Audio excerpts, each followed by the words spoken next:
Bueno, buenos días, profesor y compañeros. Nuestro tema de investigación es el abuso sexual infantil en Costa Rica. Mi nombre es Jimena Montero y con mis compañeros Alejandro, Daniel y José les vamos a presentar el día de hoy.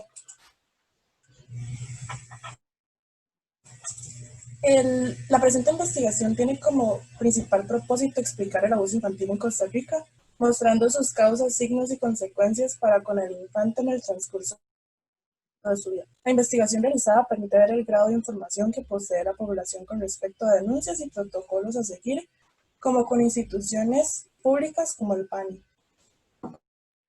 Con este trabajo buscamos alertar e informar a la población para poder prevenir a los infantes sobre el abuso, así como para que se tenga información para identificar signos de abuso en los menores de edad. La fundamental siempre será prevenir el abuso sexual infantil, pero en caso de que lastimosamente ocurra, es importante conocer sobre los mecanismos de denuncia y sobre sentencias de precedentes. Buenos días, mi nombre es Alejandro Valerín y les voy a hablar un poco acerca de nuestro marco teórico, principalmente pues con las definiciones y todo lo que estamos relacionando en nuestra investigación.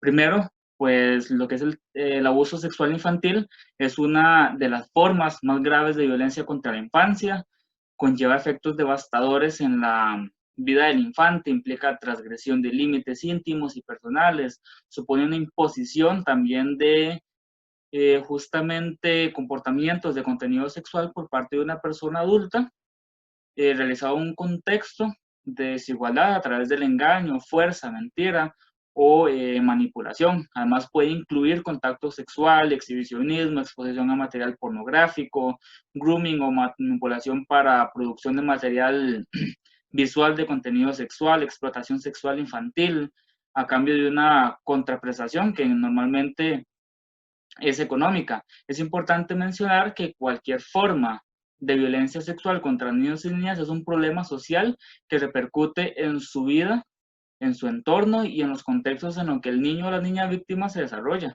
Cabe destacar que existen tres modos fundamentales en los que se manifiesta esta violencia sexual. El primero es el abuso sexual infantil con o sin contacto físico. El segundo, las imágenes de abuso sexual a través de las TIC. Y el tercero, la explotación sexual infantil y justamente la trata. Pase.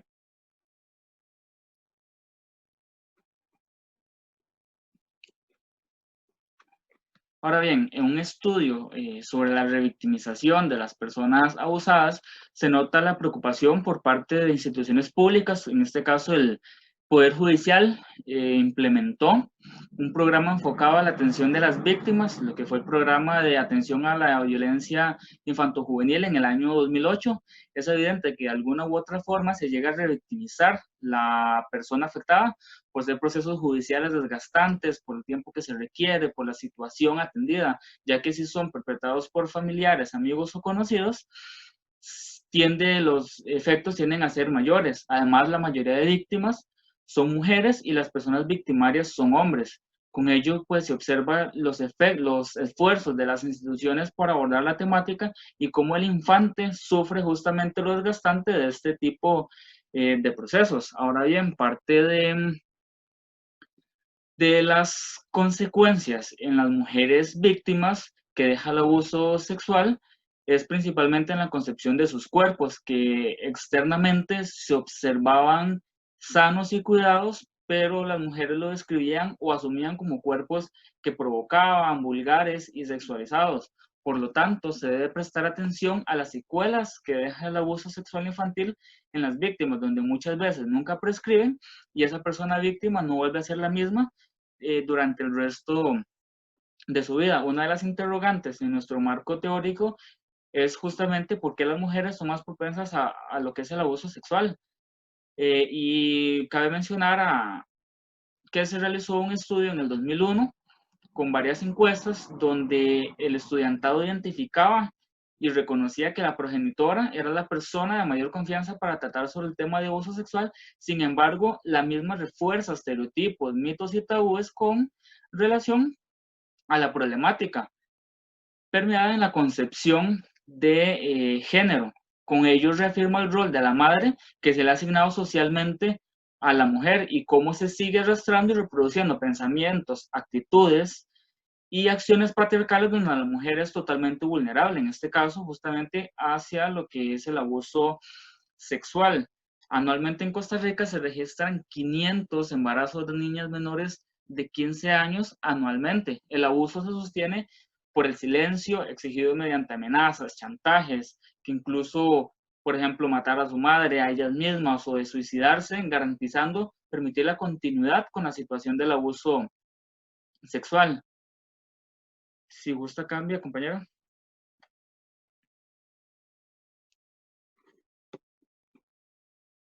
En 2018 se modifica un protocolo para la atención sexual en personas menores de edad, el cual fue publicado en 2016 por el Patronato Nacional de la Infancia. La estructura de dicho protocolo abarca toda una gran estrategia para un seguimiento detallado de este tipo de abuso, lo que son efectos, indicadores, consecuencias a largo o corto plazo, para valorar el riesgo también a primera y segunda instancia, factores de riesgo, factores protectores, estrategias de intervención en la atención, cómo evitar la revictimización de menores que han sido abusados y también estrategias de intervención psicológica, seguimiento y el cierre del proceso. Entonces, este protocolo le brinda a los profesionales del PANI una guía conceptual y práctica para seguir un protocolo, para procedimientos, para tomar decisiones y elaborar todo un plan de acción, así como recalcar la normativa vigente en el país.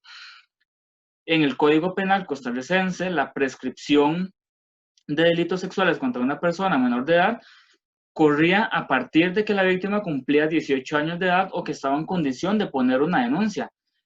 Cabe mencionar que esos procedimientos revictimizan y inhiben la denuncia por factores emocionales, psicológicos que trastornan a la persona, a la víctima, con el agravante de que sea una persona cercana y de confianza, lo que va a generar mayor silencio.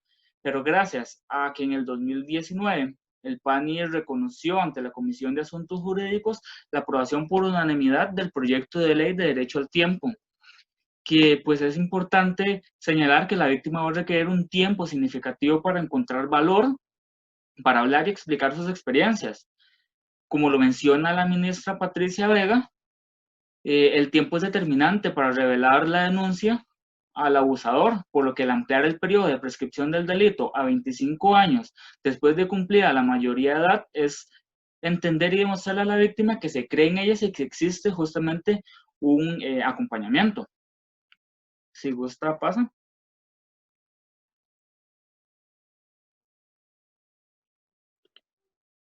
Ahora bien, para mencionarles en breve lo que es justamente las fases del abuso sexual, la primera fase es la fase de seducción. Aquí el abusador manipula la dependencia y la confianza de la persona menor de edad, prepara el lugar y el momento del abuso y se incita mediante regalos o juegos al niño a que participe. La otra fase, la interacción sexual abusiva, que es donde se da el proceso gradual y progresivo. Puede incluir comportamientos exhibicionistas, caricias con intenciones eróticas o inclusive hasta la misma masturbación hasta llegar a consumarse el abuso sexual. Otra de las fases es la instauración del secreto, que en este caso el abusador por medio de amenazas o manipulación impone el silencio en los niños.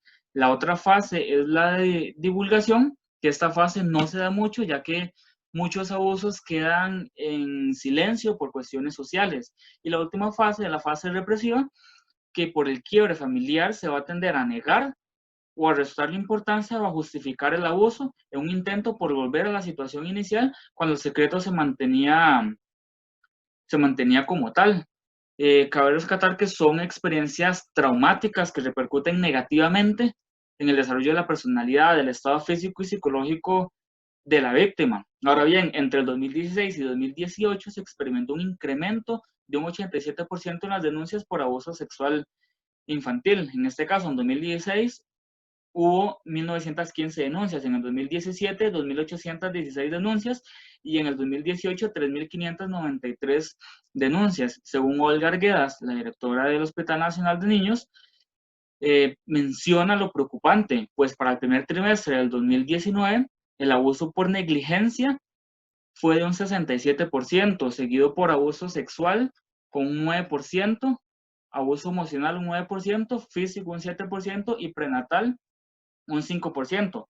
La mayoría de los casos de violaciones o abusos son ocurrentes en los niños, en los hombres, a los 8 años y en las mujeres en los 7 años en sus entornos familiares. Además, la Fundación Ser y Crecer estima justamente nos ampara estas edades y también que la mayoría de abusos son realizados por sus allegados o familiares, de un 53% ocurren entre los 5 y los 10 años, siendo un 60% el padre de la víctima.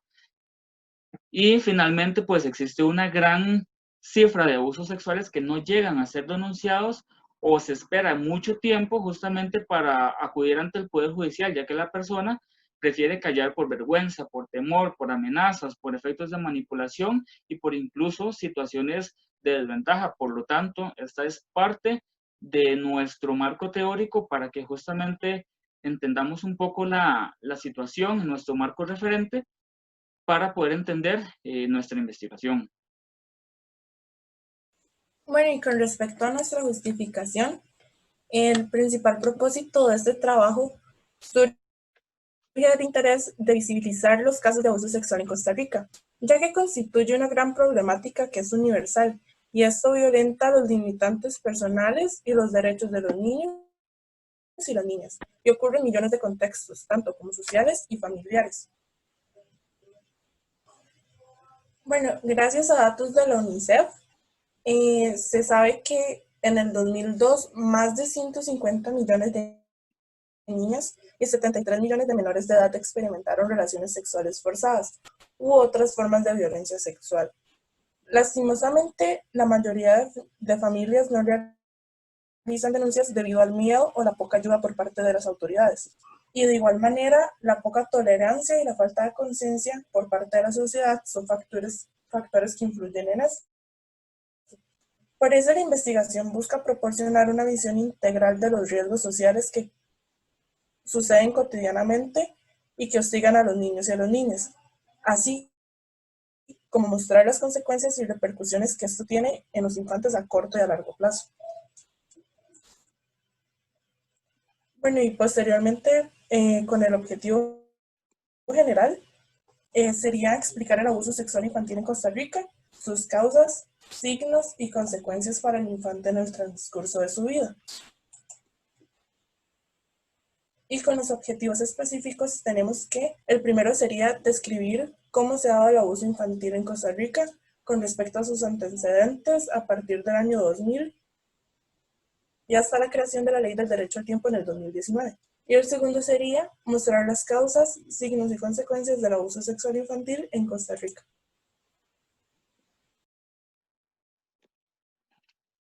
Ahora bien, parte de nuestra metodología con respecto a la técnica va a responder cómo se recupera la información. Para ello se utilizará la técnica documental mediante selección y recopilación de material bibliográfico y de otros documentos por medio de la lectura y la crítica. Y también, de acuerdo al tipo de investigación, se utilizará el cuestionario de preguntas cerradas como única opción.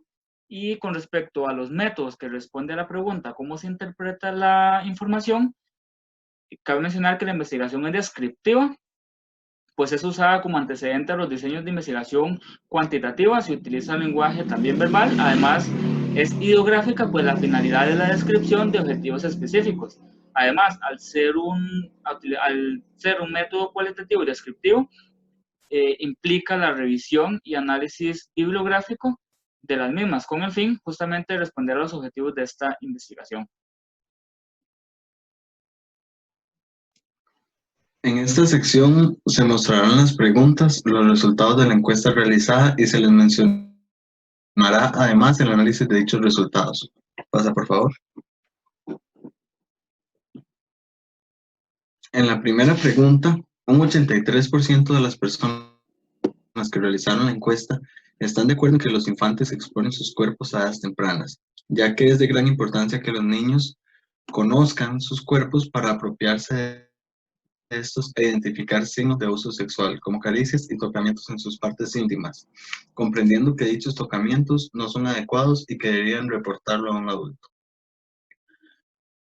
Segunda pregunta, un 94.5% respondieron que sí les hablarían a sus hijos de educación sexual a edades tempranas. Esto lo consideramos de suma importancia porque de esta manera conocerían información que podría prevenir casos de abuso en un futuro, así como también les permitiría llevar los temas de la sexualidad de una forma más responsable.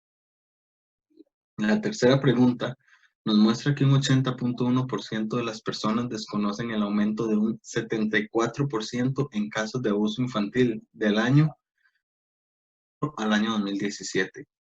Incluso en el año 2018 hubo 3.593 denuncias en el PANI, mostrándonos que sigue en es preocupante que la población desconozca este incremento de casos de abuso infantil. En la cuarta pregunta, el hecho de que un 95% de las personas que realizaron la encuesta sepan que los agresores utilizan juegos mentales es bastante positivo porque la población puede detectar las diferentes fases que presenta un abusador, como la fase de seducción donde se empiezan a presentar los primeros comportamientos. Y de este modo también se podría detener o advertir a las autoridades o algún responsable del infante sobre dicho comportamiento. Con respecto a la quinta pregunta, el 98.4% concuerda que gran porcentaje de abusadores son hombres. Según el UNICEF, el 60% de las violaciones realizadas a menores de edad son efectuadas por el padre de la víctima.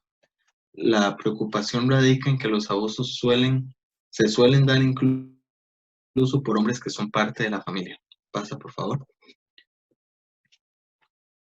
La sexta pregunta nos muestra que las personas que votaron por diferentes síntomas o comportamientos que puede presentar un menor de edad que ha sido abusado sexualmente. Entre estas consecuencias, estrés postraumático, depresión, ansiedad, vergüenza, consumo de drogas y alcohol, fobias sexuales, problemas de relaciones interpersonales, aislamiento y desórdenes alimenticios. Mayormente votado el aislamiento y las fobias sexuales. Es importante identificar estos síntomas para poder actuar, llevar al infante a recibir ayuda profesional psicológica para detectar la exacta si es causado por un abuso sexual, para de este modo también llegar al agresor. Continuando con la séptima pregunta, el 99.2% manifestaron que el abuso sexual sí puede perjudicar psicológicamente a los niños en su futuro, lo cual se ve reflejado en los cambios emocionales, psicológicos que presentan los niños, así como en las consecuencias expuestas en la pregunta anterior. La octava pregunta cuenta con un 94.5% afirmando que los abusados sexualmente tendrán a largo plazo ciertas limitaciones o dificultades para tener relaciones interpersonales. Los abusos llegan a afectar el adecuado desarrollo de la personalidad, así como en el estado físico y psicológico. Con la novena pregunta, un 96.7% de personas que votaron que la mayoría de abusos se da por familiares. El 60% de abusos se da por parte del padre de la víctima y el 53% de abusos son en el núcleo familiar, como lo dijo Alejandro. Pasa, por favor. La décima pregunta nos dice que el 98.4% de las personas entrevistadas opinan que los abusos sexuales contra los menores de edad no suceden solo una vez, sino que es una práctica violenta que se da constantemente.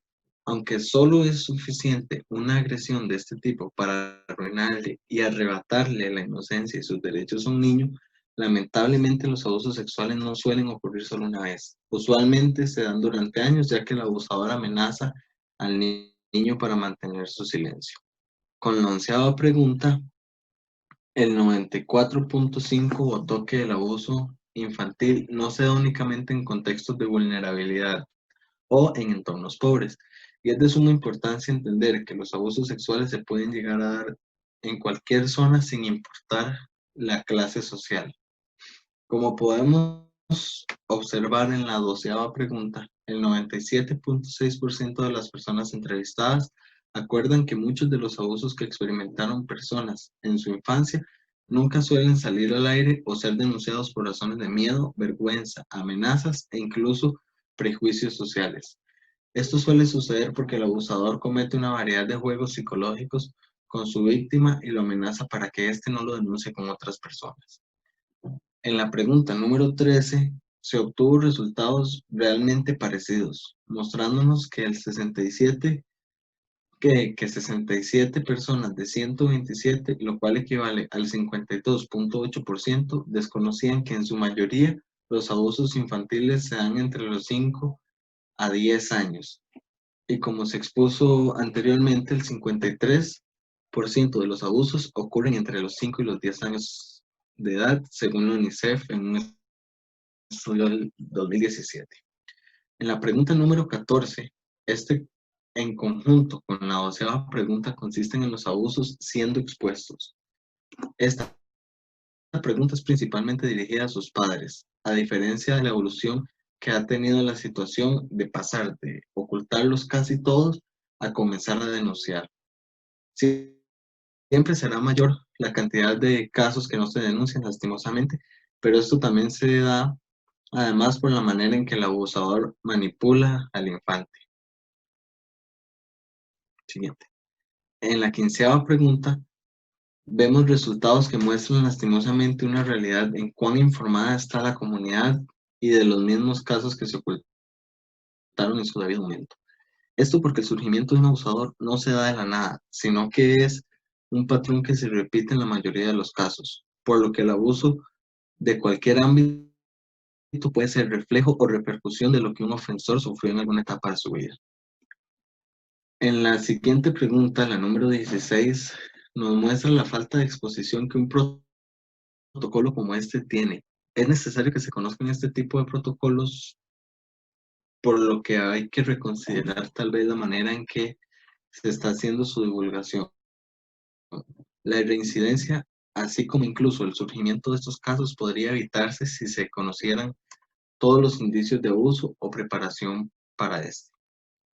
La pregunta número 17 nos muestra las diversas repercusiones que puede sufrir una víctima de abuso infantil en los diversos casos que hay. Los porcentajes varían mucho también gracias al grado de afectación que se tuvo posterior al abuso, así como también pueden agravarse las repercusiones dependiendo de la severidad y agresividad con que se dio dicho abuso. No se está excluyendo ningún caso, ya que todo caso de abuso tiene una gravedad sumamente alta. Sin embargo, la severidad del abuso, así como el tiempo que ha sido expuesta la persona víctima a este y el cuánto se abusó de ella, juegan un papel muy importante en la gravedad de las repercusiones que la víctima presente. La pregunta número 18, semejante a la anterior, nos muestra una variable de las personas víctimas. Sin embargo, esta consiste en conductas que pueda tener a futuro. Así como en pocos casos una persona puede no mostrar ninguna, en su mayoría sí las presentan. Todas las expuestas en la pregunta han sido conductas en respuesta a un abuso sufrido en la infancia. Y la última pregunta de la encuesta nos habla principalmente de las conductas que presenta un abusador. Vemos entre las opciones las más comunes y realmente todas son opciones que podemos ver que se manifiestan en el abusador, ya sea en algunas ocasiones específicas o incluso siempre en su cotidianidad. Por lo que con estas características se podrían relacionar posibles casos de abuso sexual u otras faltas que atenten contra la salud física o psicológica de terceros. Buenos días, mi nombre es Daniel Cervantes. Mediante el trabajo de investigación se llegó a las siguientes conclusiones. Primero, con respecto a la educación sexual desde una edad temprana, un total de 94% de las personas entrevistadas estuvieron de acuerdo de que se impartiera. La educación sexual es uno de los factores que hay que mejorar en Costa Rica e implementar desde la educación inicial, primaria, para que de esta manera los niños y niñas tengan conocimientos sobre sus cuerpos y sobre actos que ningún adulto debería sugerirles, y de esta manera puedan identificar y denunciar dichos abusos. Segundo, con el trabajo se busca informar a la población para prevenir a los infantes y que se pueda identificar los signos para poder actuar, contar sus padres o alguien de confianza. Lo fundamental siempre será prevenir el abuso infantil. Pero en el lamentable caso de ocurrir, hay que tener en cuenta los mecanismos de denuncia y sentar precedentes. Tercera conclusión. Un total del 80% de encuestados desconocen el aumento del abuso sexual, demostrando que la mayoría no está bien informada. En el año 2018 hubo 3.593 denuncias, según encuestas del PANI, lo cual aumenta las denuncias cada año. Que gran parte de la población que realizó la encuesta no esté consciente es preocupante. Es necesario divulgar y dar a conocer esas estadísticas para crear campañas y que la población tenga mayor atención a los diferentes casos que salen cada año. Cuarta conclusión.